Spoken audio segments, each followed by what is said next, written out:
Welcome back to the Business Ignite podcast, where we light the fire for business growth and marketing success. Your hosts, Ethan Walker and Samantha Reed, bring you the latest trends, expert insights, and actionable strategies to fuel your business journey. Let's ignite your potential. Okay, so we all have our favorite websites, right? The ones that just make sense. You can find what you need instantly. But have you ever stopped to think about why some sites just click and others you're just clicking and clicking and clicking in frustration? Yeah, it's funny how good web design can be almost invisible, right? When it's working, you don't even notice it. You're just seamlessly guided to your goal. But bad design, oof, you notice that right away. It sticks out like a sore thumb. Yeah. And to help us decode the DNA of effective design, we're taking a deep dive into an article from 95 Visual. Oh, yeah. These are the gurus of all things visual. Their piece, The Benefits of Reading Good Design Articles, really resonated with me.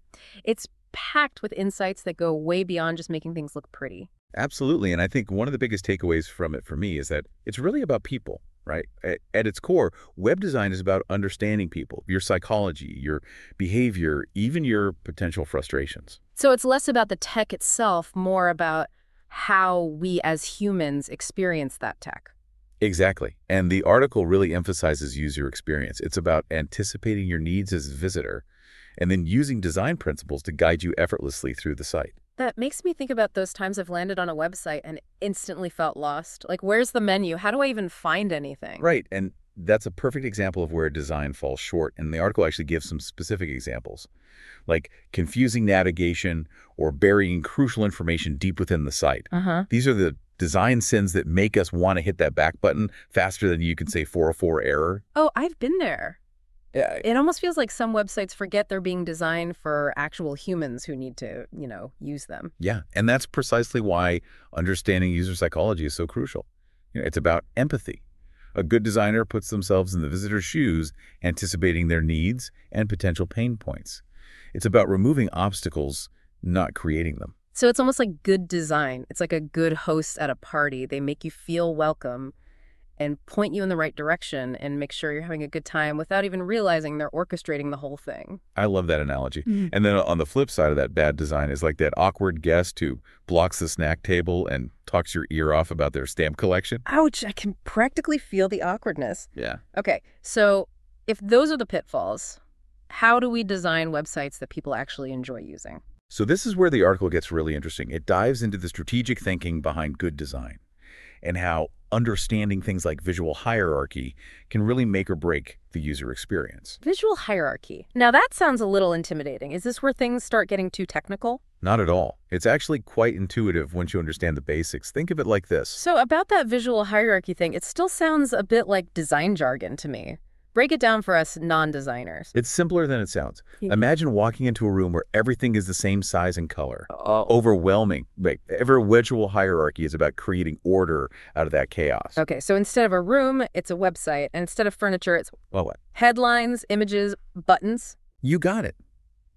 It's about guiding your eye, just like a museum curator arranges exhibits to lead you through a story.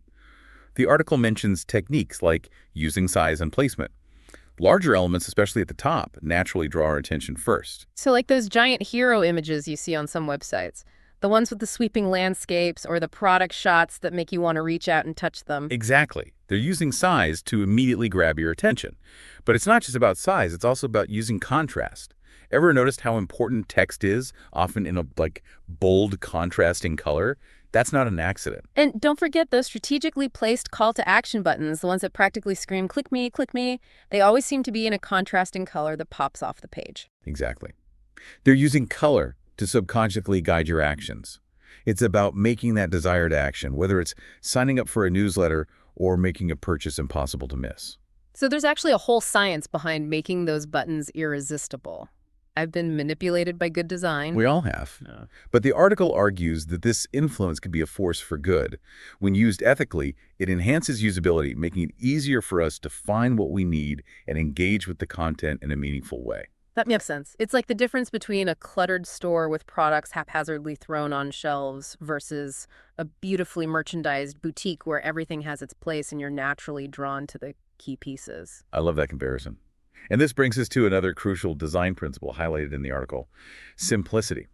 In a world that's just saturated with information, it's the simple things that stand out. So we're talking about clean lines, uncluttered layouts, that kind of thing. Precisely. It's about giving your content room to breathe. The article argues that simplicity reduces what's known as cognitive load. Cognitive load sounds heavy. It's actually about making things feel lighter, mentally speaking. Think of it this way.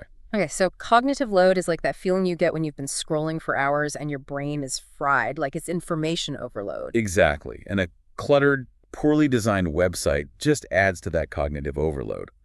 But a simple, well-organized site feels like a breath of fresh air. It actually reduces stress and allows us to focus on the content. So it's like choosing a quiet cafe over a noisy, crowded bar when you're trying to get some work done. Exactly. It's about creating an environment that's conducive to the task at hand.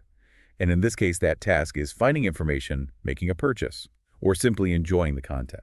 This has been eye-opening. We've talked about user psychology, visual hierarchy, the importance of simplicity. I feel like I'm seeing websites with new eyes now. That's exactly what we want. This deep dive wasn't just about giving you abstract design principles. It was about giving you a new perspective, a new lens through which to view the online world. So it's less about becoming design experts overnight, more about becoming more mindful, more discerning users. Precisely. As the article suggests, start paying attention to the websites you visit. What design choices are they making? What's working? What's not? And why? You might be surprised by what you discover. You know, the article itself mentions that 95 Visual finds inspiration in other online resources like Creative Block Muesli and Red Lemon Club. Those are some great places to start exploring design further if you're interested. Absolutely. And I encourage you to approach these resources not just as a passive observer, but as an active participant in the design process. Ask questions, challenge assumptions, and most importantly, don't be afraid to develop your own opinions about what makes good design work. This has been a fascinating deep dive. It's amazing how much thought and strategy goes into something we interact with every single day, often without even realizing it. It's true. Good design has the power to inform, engage, and even inspire us. And by understanding the principles behind it, we can become more informed users, more discerning consumers, and even more creative thinkers. So next time you're browsing online, take a moment to appreciate the hidden language of design. You might be surprised at what it's telling you. And on that note, thanks for joining us on this deep dive into the world of web design. Thanks for tuning in to the Business Ignite podcast, where we fuel your business growth and marketing success. If you enjoyed today's episode, be sure to rate and review us. It does help others find the show. Don't forget to follow us on social media at Business Ignite Podcast and share this episode with a friend. Keep the fire burning, and remember, your success is just one strategy away. Until next time, stay ignited.